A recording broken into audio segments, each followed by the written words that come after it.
Welcome you all for this today's very special episode from Dream to Destiny.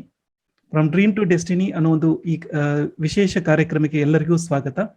ಇವತ್ತು ನಮ್ಮ ಜೊತೆಗೆ ಒಬ್ಬ ವಿಶೇಷ ಅತಿಥಿಯನ್ನು ನಾನು ನಿಮಗೆ ಸ್ವಾಗತಿಸುತ್ತೇನೆ. His name is mister Mohammed Haris Sumair, who has secured all India 270 rank in the recent UPSC examination. Sir, welcome you on board. Thank you for calling me. I really appreciate that you have called me to address the aspirants. Okay. First of all, on behalf of all the people present here, I want to congratulate you. Please accept our congratulations and thanks for coming on board. Thank you so much. I am glad and elated that you have called me here and congratulated me. Okay, thank you, sir. Yeah, first question is, every parents aspire their children to become either doctor or engineer. In your case, how did your father help you to take UPSC, and what was his role in your success? Sure, sir. I would like to share. I was also an engineer. I was in the final year of engineering. I was doing computer science and engineering from Namma, Bengaluru, in Ramaiah Institute of Technology. So okay. I was also doing an internship at Intel Corporation. So I made up my mind to pursue civil services because the same year my brother had cleared. Last year, my brother had also cleared civil services examination. Right now, he's an IPS officer. So I told my father my plans of leaving the job of Intel and going to civil services. So to my surprise, he was very, very supportive. And he told me that it's all right, son, I will give you a chance. Please pursue your dreams. So he was very supportive. Okay, that is really nice to know from you, sir, because when people wants to leave the job, the parents or any friends, they will say that why you are leaving the job that is into the multinational company. But in your case, they have supported you, and I think that is the reason you are here today. Yes, sir. Okay, and as you are mentioning that your family has already seen a success in the form of your brother. Last year, he got selected for IPS, and he's serving in the Kerala, I think. Yes, sir. Okay. Can you tell me something about him? Like, how did he encouraged you? So he was very supportive of me because last year, this was my second attempt in which I got success. Last year was my first attempt. I couldn't get much time to study. So he last year, my first attempt, he even though I failed prelims, he thoroughly supported me and motivated me to work hard. And because of him, I am here. And if I were to tell you a few words about him, the main lesson which I learned from him is attitude and right attitude and consistency. So he was very consistent upon his targets, which he has fixed, his study schedule. So because of that, he also succeeded and he inspired me. Okay, I wish everyone should have a brother like him. Yes, sir. Okay, you are the sensation now. You are the inspiration for Karnataka and especially for Kalyana Karnataka region. Yes, sir. And what is your message to, I mean, so today also some UPSC aspirants are participating here. What you want to tell to them? Sir, I want to tell the youngsters of this region, especially. Sir, the message is earlier the name of this region was Hyderabad, Karnataka. Now the name has been changed to Kalyan, Karnataka. Why this has been changed? It has been changed to bring Kalyan or development. So the responsibility to bring development is upon you youngsters. So, and if you were to question me how that development will come, if I were to answer it, I would just say through education. So focus on good education, and whatever you are doing in whichever field you are pursuing, be it civil services, defense services, or judicial services, whichever field you are pursuing, just achieve excellence, and you will bring development to the state and also to the Kalyan Karnataka.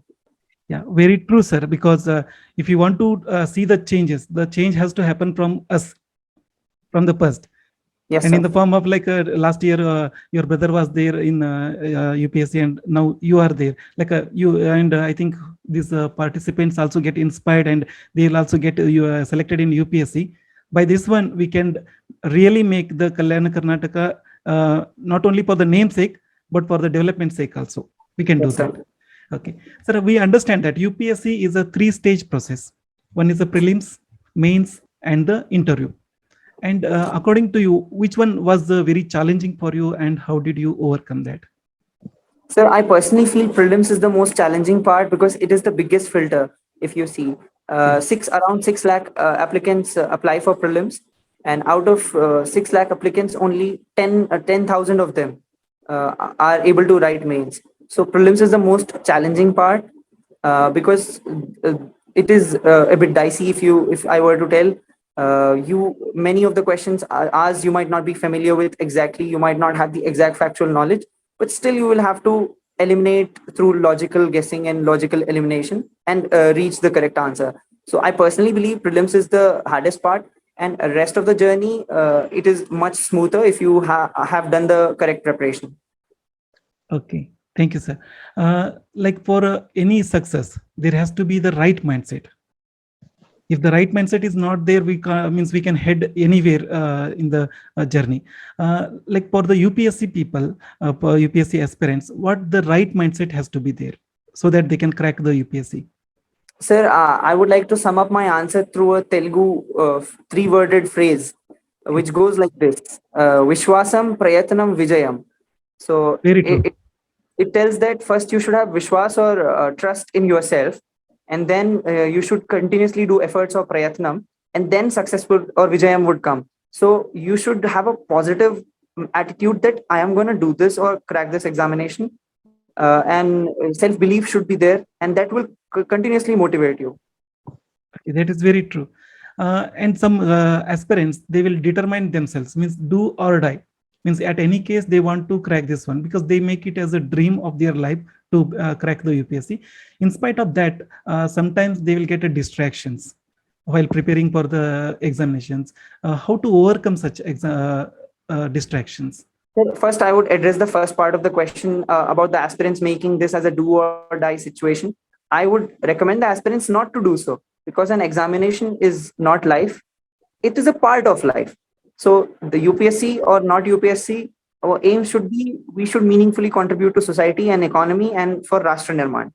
And addressing the second part of the question, which tells that some people, despite having that positive attitude, they face failure. So, my message to them is, when you fail at some stages, so consider that failure as a lesson, and take a piece of paper or a sheet of paper and write all your mistakes which you have committed in the particular attempt or the stage of any competitive examination, and write also the solutions of how you can overcome those issues which you identified yourself. So through introspection you can overcome failure, but always remember, an examination is not life, it's just a part of life. Very true, sir. We also say that failure is not just a failure, it is a feedback. Means we learn that, okay, if I do like this, I will get the same result. Yes, sir. Not to get that result, I have to do something differently so that I can succeed in the next attempt. Yes, sir. Okay, I hope that aspirants will understand this one and they will also adopt this one. And okay, I'm the mind trainer. I'll be training to the people on the mind and the stress. I understand that whenever the stress is there, this part, the prefrontal lobe, what we call it, is the creative part of the brain. It will shut down in the stress situations. In that time, whatever we read, that becomes like a mechanical. We can't comprehend and we don't understand what we are reading, and we can't retain or we can't concentrate. What is your suggestion for the people if they get stress in the studying? I would like to share my own experience or how I used to study, because what I used to do was, besides studying for civil services, I also used to play some sports regularly: football, badminton, or table tennis. I used to play some sports and games. So I recommend aspirants to take up some physical activity and physical sports, because if you play sports, your physical health and mental health will also be good, and they will act as very good stress busters. So this is the way you can minimize your stress. Okay, that is really true, sir, because what we are understanding is that to do UPSC, people has to become like a bookworm, and they have to study and study only, like bringing the sports part and relieving the stress. That is a very, I think, important message to our aspirants here. Yes, sir. And what we understand is that UPSC is about lot of studies, lot of revisions, lot of books, and lot of interviews. Means you'll be studying a lot of many things. And how do you remember the facts, formulas, points, or the dates? Do you use any special memory technique? So sometimes we do create mnemonics to remember some stuff.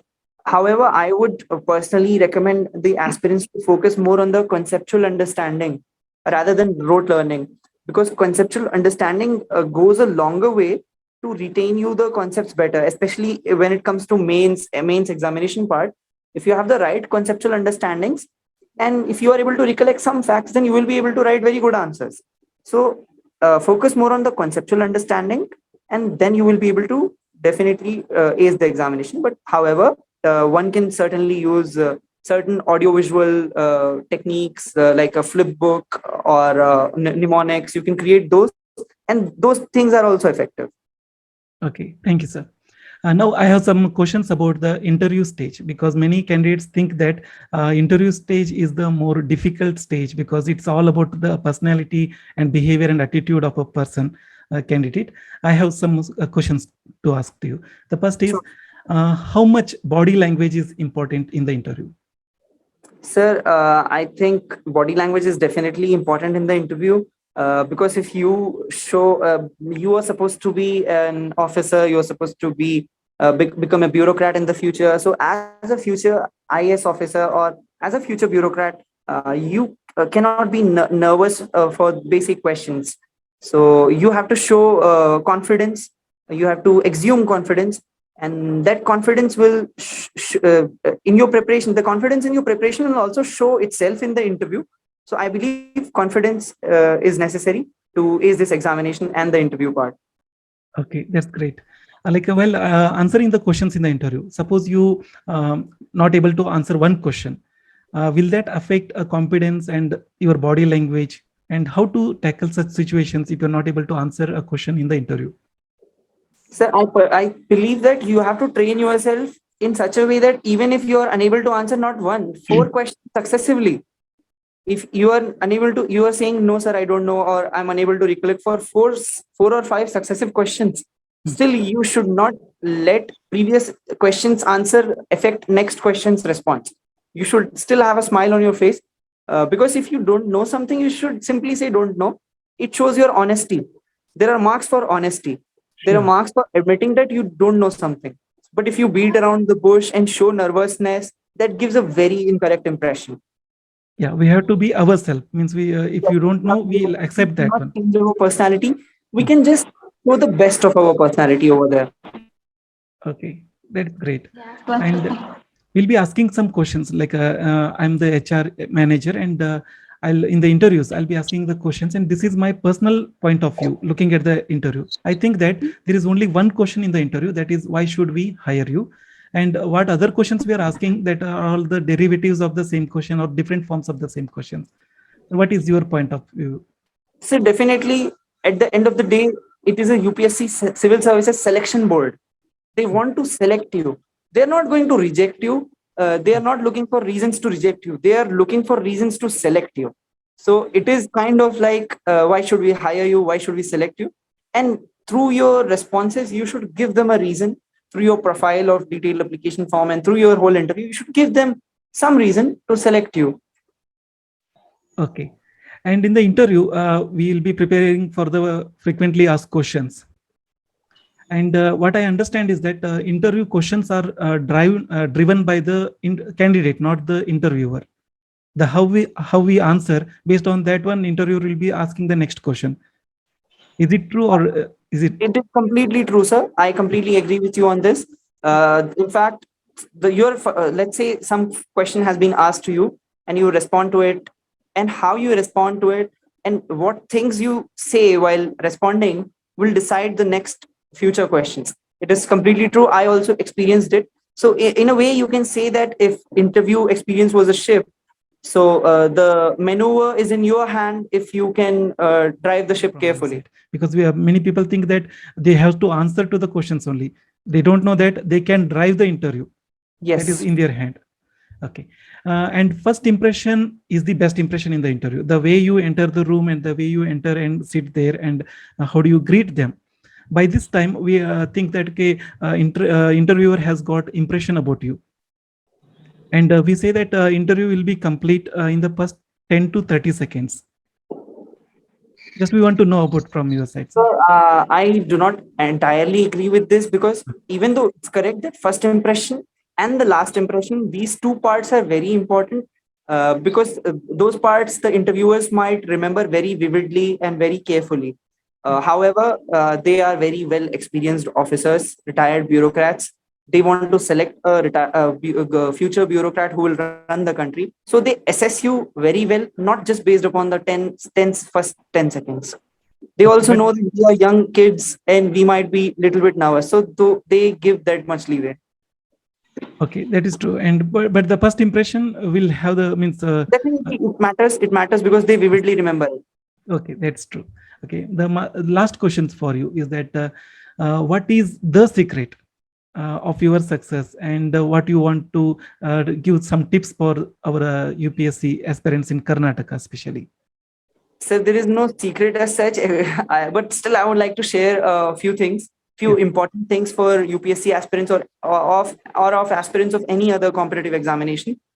The first one is to avoid the mistake of counting the number of hours they study. Some people do this. They just count the number of hours they have studied, 12 hours, 13 hours, 14 hours. Instead of this, count the number of chapters you have studied. So the study or which you're doing should be qualitative, not just quantitative. You might be studying for some lesser hours, but your study should have qualitative aspects to it. How many chapters you have studied, how many concepts you retain. So focus on this aspect, not on just how many hours you are reading. So this was the first advice.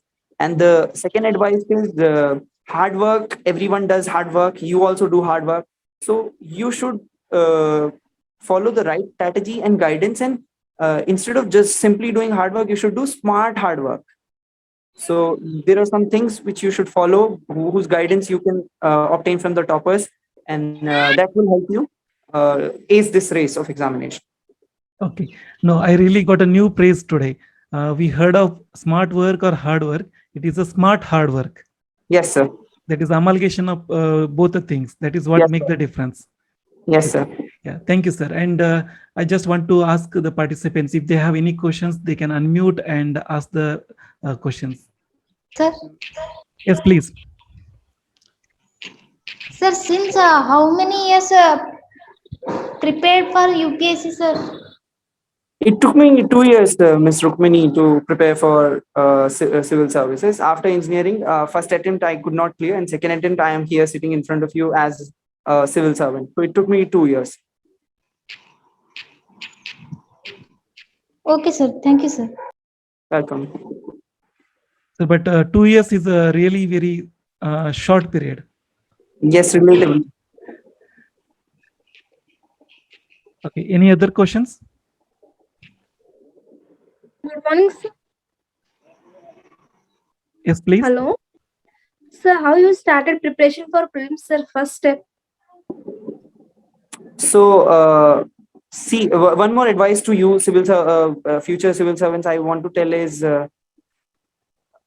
your study of mains, your preparation of mains should be well completed even before you start revising for prelims. So let's say prelims is 3 months away. So before that 3 months, your mains preparation should also already be done, because after prelims you get very less time to prepare for mains. So please ensure that your mains preparation is completed even before you start revising for prelims. This is the first advice to you. And the second advice is to prepare for prelims. What you can do is there are certain basic books for every subject. The NCRTs are there for geography, 11th, 12th NCRT. For economy, certain basic books are there, macroeconomics NCRT. And for art and culture, certain standard books are also there, like Nitin Singhania. And for polity, Lakshmikant is there. So obtain the necessary basic and standard advanced books for each of the subjects, and extract and make notes from them wherever it's important, and then revise those notes. And reference books, you can use sticky notes and markers and things like that. So besides revising and making notes, you should also practice tests, full length tests of 100 questions for prelims. So if you follow this strategy, then you can definitely clear prelims. Thank you, sir. Welcome. Okay. Any other question? One question we How can to take. overcome distractions, sir? Yeah, I think sir has already answered you that question. But I would still again Yes, sir. refer to her question, because she has asked, you asked how to avoid distractions. So I would feel that it's up to your individual motivation, how you do that. So to avoid the distractions, it's up to you. You should have that zeal that clearing this examination might be more important than doing something else. So everything should be balanced and moderated. So somebody is asking that how to improve English fluency, who are Kannada medium background. Rukmini, I don't feel there is a need to improve English fluency if you are from Kannada medium background. Be proud of your Kannada medium heritage. You can write the entire examination in Kannada medium. UPSC gives you that chance. However, if you want to learn English, you can learn it from the internet. Everything is available on the internet. You can also watch movies selectively, not on a daily basis, of course. Planned free time in your leisure time, you can watch English movies also to improve your English. So these things you can do, but you must know that this examination can be written entirely in Kannada medium. Okay, sir, how about the interview? Thank you, Interview sir. will happen in the Kannada medium or English medium only? Sir, in the interview, two mediums are there, English medium and Hindi medium. But apart from it, if a student is choosing any of the languages, it can be Kannada, Telugu, or anything. If he's choosing any language, then they will provide a translator. Okay. Yeah, this is a really insight for us because we are not knowing about this, sir. All right, sir. Yeah. Okay. I think we can wind up this session here. And if you have any questions also, please write to us. We'll ask these questions from Mr. Mohammed Harris in the next future also. Okay. Sir, thanks for coming here. Thanks for sparing your time and sharing your experience and inspiring our youths. And what I can able to see throughout the interview is your confidence attitude. Thank This you, is sir. what main requisite for the success. I think you are just in a living example for this one. Thank you, sir. Jai Hind, Jai Karnataka. Okay, and we wish you all the best for your future, all the endeavors, sir. I hope you'll be serving in Karnataka, and the world is very small. I hope we'll meet again and again. Sure, sir, definitely. Okay, and I want to thanks Mr. Shravana Yogi for arranging this beautiful session with Mr. Mohammed Harris Sumer. Shravana Yogi is doing a Mauna Yogi Foundation, so he is founder of that one, and he's arranging some social activities like this. I want to thank him, and I want to thank all the aspirants here who got inspiration from Mr. Mohammed Harris and who wants to become like him. And I hope you all bring the good name and good virtue to the Karnataka, especially for Kalyana Karnataka region. And with the hope that the world is very small, we will meet again. I want to put an end to this dream to destiny. From dream to destiny, here with an example, Mr. Mohammed Harris. Thanks for coming, sir. Thank you. Thank you, sir. Jai Hind, Jai Karnataka. Jai Hind, sir.